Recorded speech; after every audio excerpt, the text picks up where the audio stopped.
Welcome to Mancave, where we have manly conversations about man and living life. In this episode, we want to talk about just going through the rigors of life, what you have, your expectations, what those close to you expect you to be doing at certain stages in life, and then the reality, and when the reality hits you, and how you deal with that.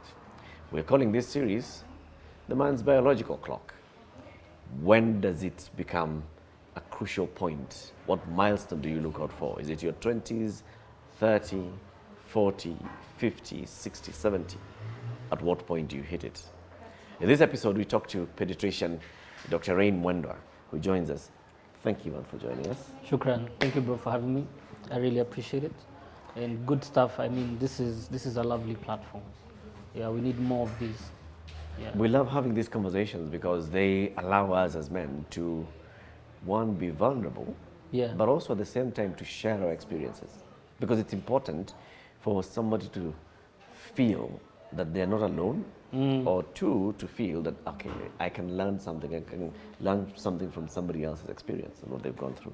Yeah, especially the young men nowadays, and because the technology, social media has added this additional pressure that some of us, okay, we now on social media we also feel it, but I can imagine the younger teenage men. There's this pressure of seeing how everybody is just showing how they've made it. They're young, they have money. You're wondering, is there something wrong with me? So just having conversations and showing people that it's step by step before you see somebody on Instagram or whatever, there's a story behind that you won't see. There are points where they're at the lowest that they won't show. Yeah. And just to, I kind of mentor the young men out there. Yeah. Asante.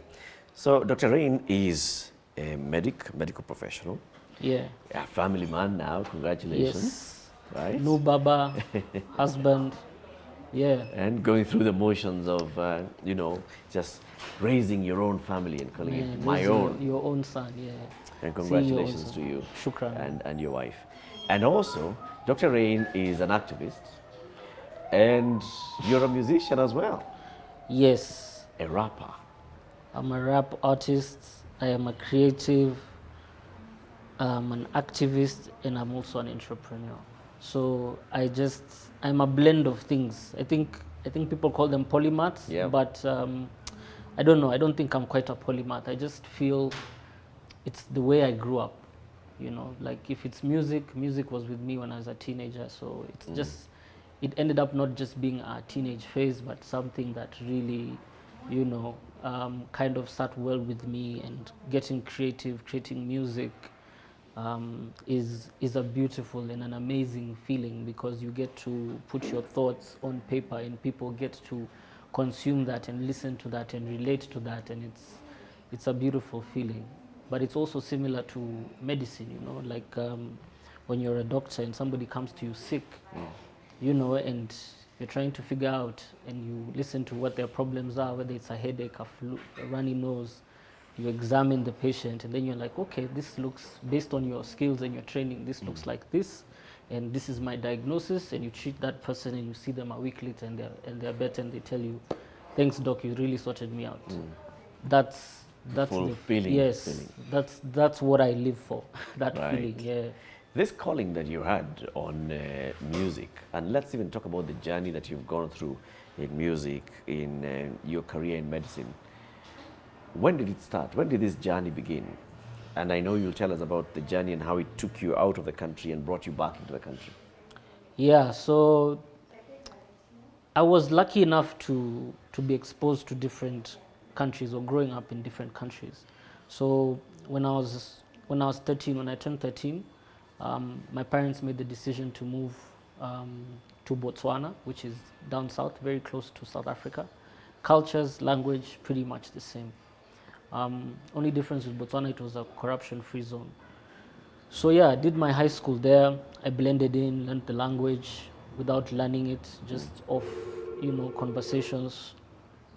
And then I started, rap. I got interested in rap music.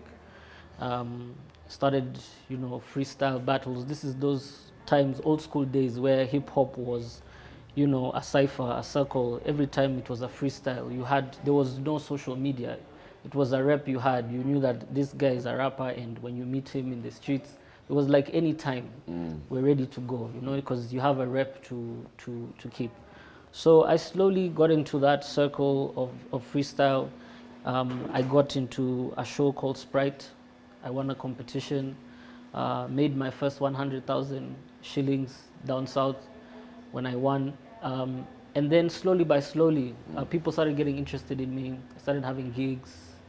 I was called back to that same show to be a co-host, a hip hop show. They just liked my charisma, my energy. That time I was like, I think 16, 16. And still in high school. Still in high school, yeah.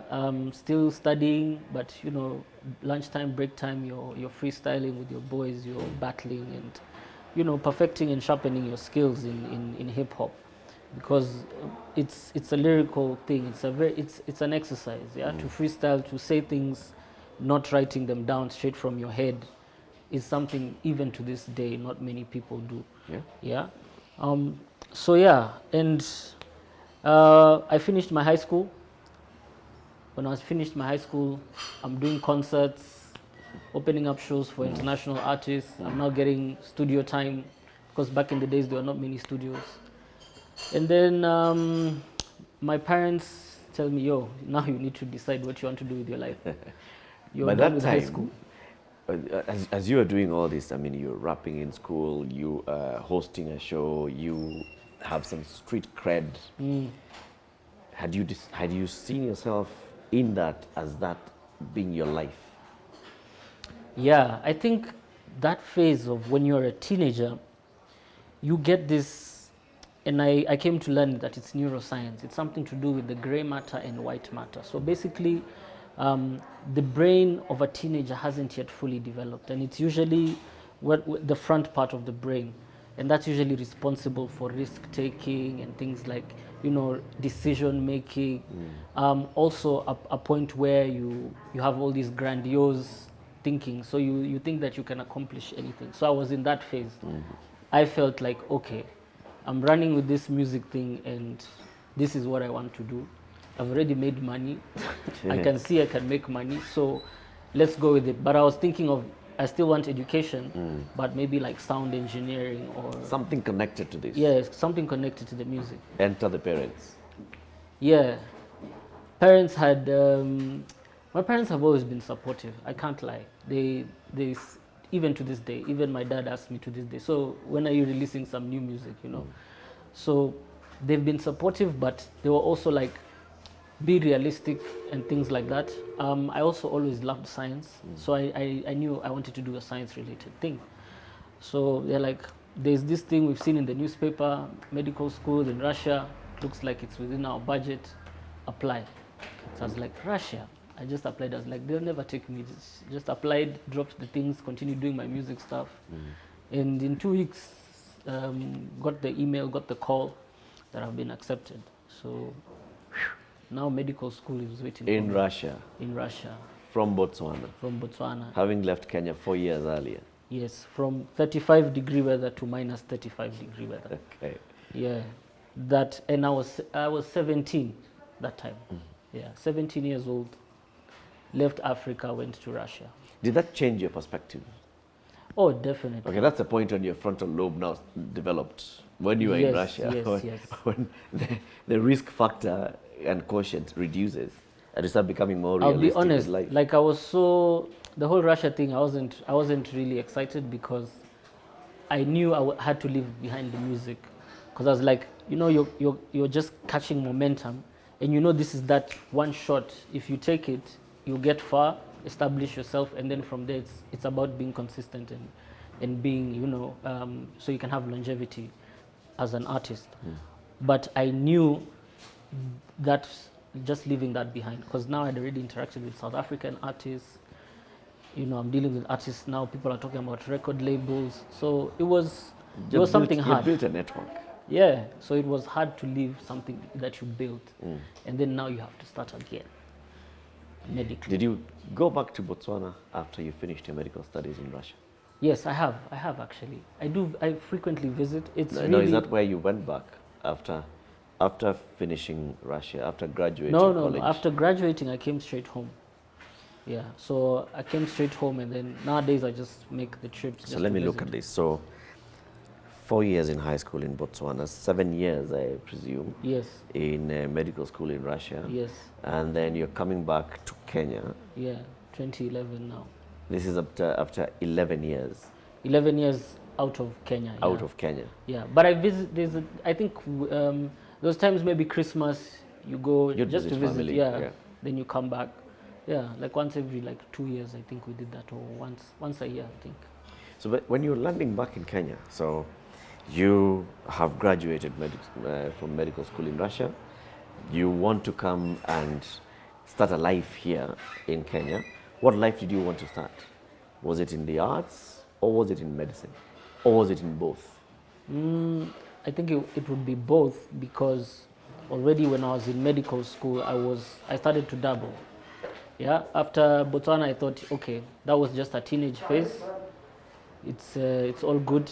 And then after that, I thought, okay, if this thing is calling me, this music thing is calling me, I need to do something about it. So just started when I'd go to a club, meet some promoters, find out who is in hip hop and things like that. Started finding out about hip hop clubs, got in that scene. Yeah, and then I just clicked with a couple of people, ended up with a very good movement there, setting up hip hop concerts, performed with the very best, performed with my idols that I used to study, like Onyx, Naughty by Nature, all those people. So it was something I was like, okay, and I'm studying, and I still haven't failed a single year of med school. So I was like, okay, there's It's a working. way this thing can be balanced. Like nobody said, and I remember there was one lecturer.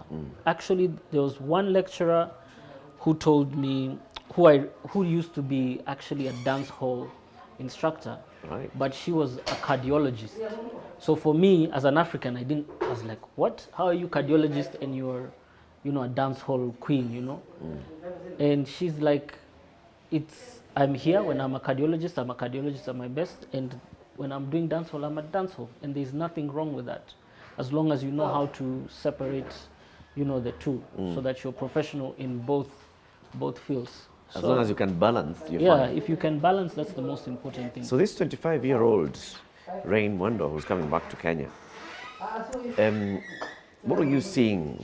That question, if you were to be asked that question at that age, where do you see yourself in 5 years' time? And this is by the time you hit 30. What would you have said? When I came back with like a lot of ambition, a lot of high expectations. I think the only thing I didn't do was, during my training, interact with anyone who is a doctor, find out how much does a doctor earn, what are the working hours, what are the challenges What are the people working face. conditions? Yeah, what are the working conditions? So I never knew that. Actually, when I came, like just when I had enrolled to start my pre-internship, like a month later, strike. That's when there was a strike, I think it was in 2012 or 2011. There was that big strike where everybody downed their tools. So then I was like, okay, what's going on? Because now 11 years I haven't, the last time I was in Kenya I was 13, now you're 25. I didn't understand why doctors are striking. I didn't understand why they're being paid. At the time, $300 to me didn't make sense. That was like, I think they were being paid 35K or something. The hours are crazy, working conditions. You've seen the stories. Just the other day in Wajir, the hospital at night, you need to use a torch. Babies are dying in incubators because there's no electricity, Yeah. So no running water. So all these things, you're like, because you're from studying the ideal, what you should do. Yeah. You are not being taught medicine for low-income country. You're being taught medicine, the ideal, globally, the standards. So when you come back and see that, you get this shock, this culture shock like never before. And for me, it was because I knew I was coming back to be a doctor. The doctor's salary must be good. You've always seen doctors doing really well. So the ambitions were high, but those ambitions became they were humbled. They met yeah. with They reality. met with reality. I was humbled. I think at the time I was just going through a lot because my mother was also unwell. It's actually one of the reasons I came back, Okay. because in Russia the music thing was also picking starting up. to pick up. Okay. So I was making money. Um, you know, I was making more than a doctor, definitely, in Kenya. So it was the question of, do I stay, do I come? But my mom was sick, and I needed to take care of her. Yeah, and being the son, being the doctor who has come home, who else to take care I of mean, her? who else? Yeah. So when you come back, then everybody around you, from your closest family members to your extended family members, they're all looking up to, this is a doctor, he's a foreign trained doctor, he's come back home, he definitely has some pedigree. So in a few years' time, Dr. Mwendwa will just be one of those people who are doing very well. And then you say reality hits. Did you feel the pressure of your own expectations, the expectations that have been placed on you by the society, and this reality? Yeah, the pressure was, I felt the pressure 100-fold. One, I came back to a sick mom. Two, I came back to a point where my mother and father had separated. So they were no longer living together. So I've come back to a house or a home without my father, but my mother is there. And, so you have that pressure. Though you're an adult, you understand now, grown-ups relationships, sometimes they have their challenges. Yeah. So there was already that pressure. And then at a point where my mom was really sick, so she was basically I hate to say it, but an invalid, yeah, because she couldn't work because she's always in pain and things like that. So Yeah. so I'm back. My mother is not working. She's not making any income. She had basically moved her life to Botswana, and then Now she things has to didn't work relocate. out so she had to come back. So she was also like starting from scratch. So I came back living with my mom in a one-bedroom apartment in Langata. And now you're the man of the family. You're the Now man I'm of the the house. man, yes, of the house. You're the one who's expected to take care of her. You're the Yes. breadwinner. Yes, And where the bread is coming from, they don't even have wheat. exactly. And then now you're a doctor, yes, on paper, but to practice you need a license. Yeah. To practice you need a license. To be employed as a doctor you need a license, and there's steps towards that, especially for a foreign trained doctor. And things were so bad that and there's usually something they call pre-internship when you're a doctor and you've trained outside. Yeah, you do it for a short time. And at that time, sitting for that exam, I think it was 25K. And my mother did not have 25 Gs. That felt like it was 250,000 at the time.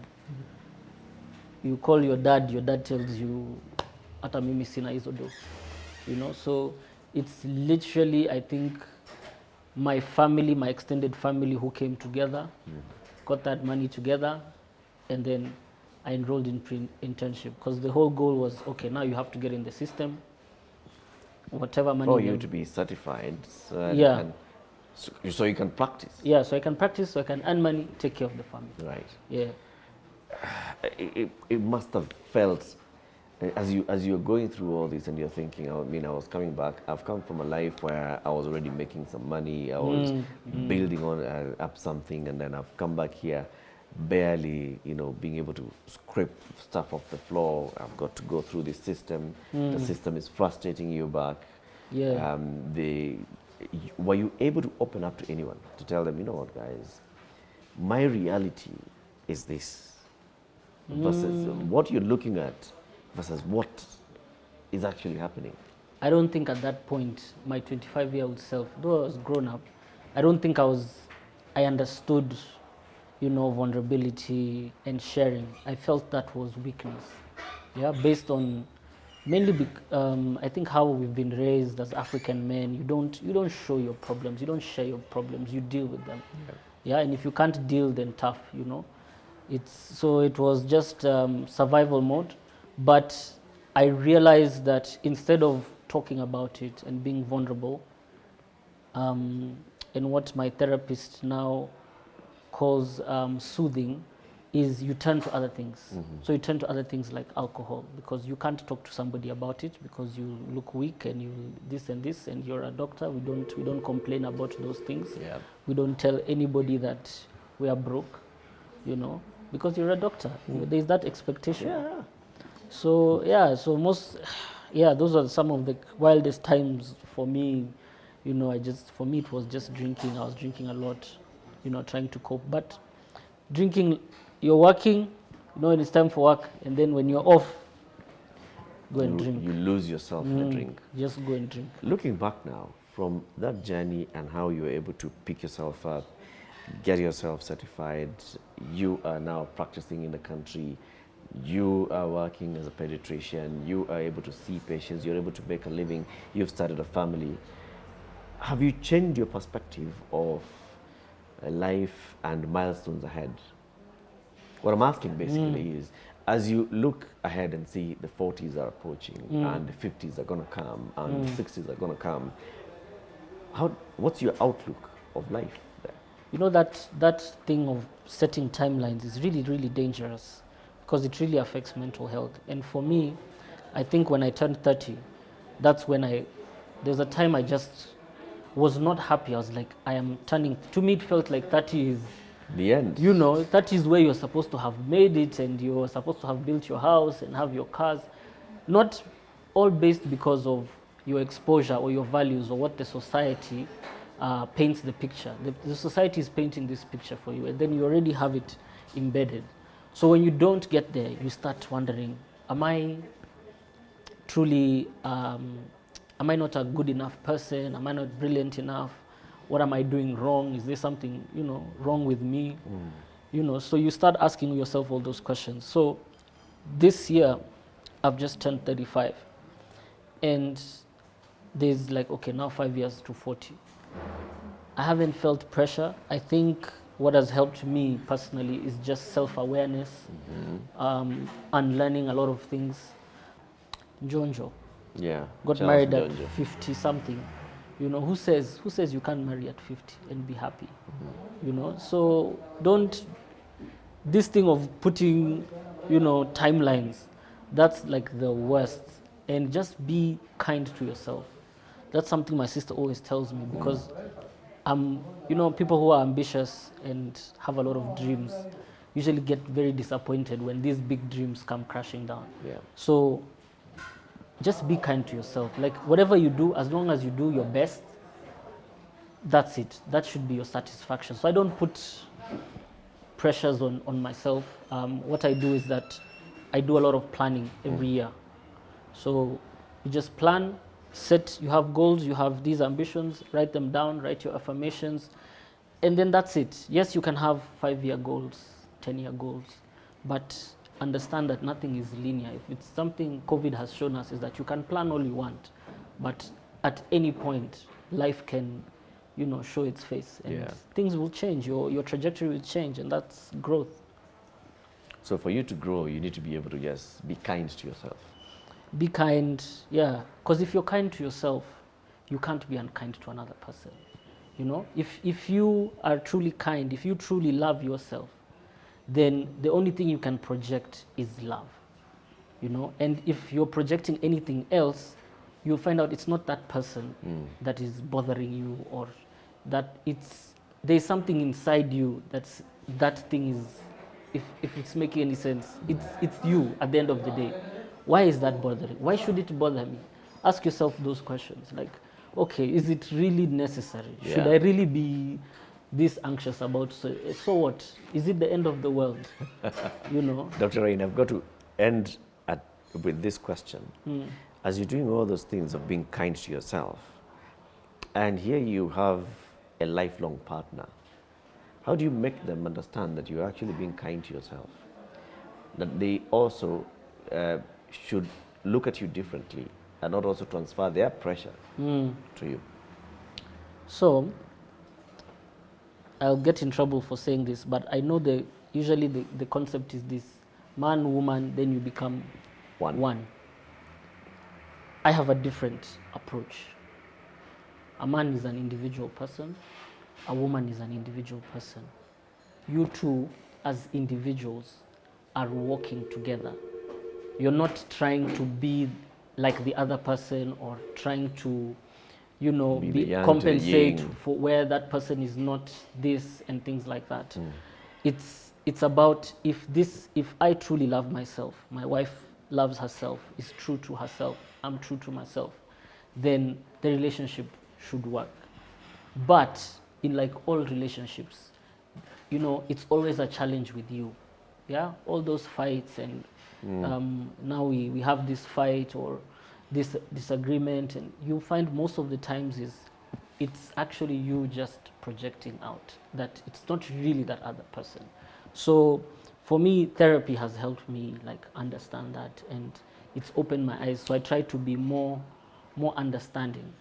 Try to communicate. If you communicate better with your partner, it solves everything. If you're like just 100, you try to be as honest as possible, then you shouldn't have any issues. But in like life, your relationship, you can have you can say you have the formula and you've had it figured out, or you're going for all these therapy sessions, and life will always hit you at the unexpected.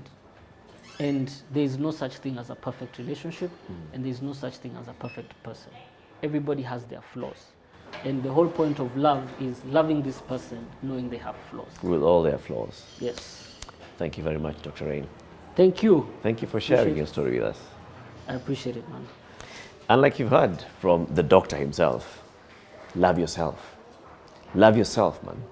Have your own plans, have your own ambitions, and be kind to yourself, knowing that it's not linear. It never will be. But as long as you're honest and true to yourself, then you have a couple of steps ahead. Thank you for watching Mancave.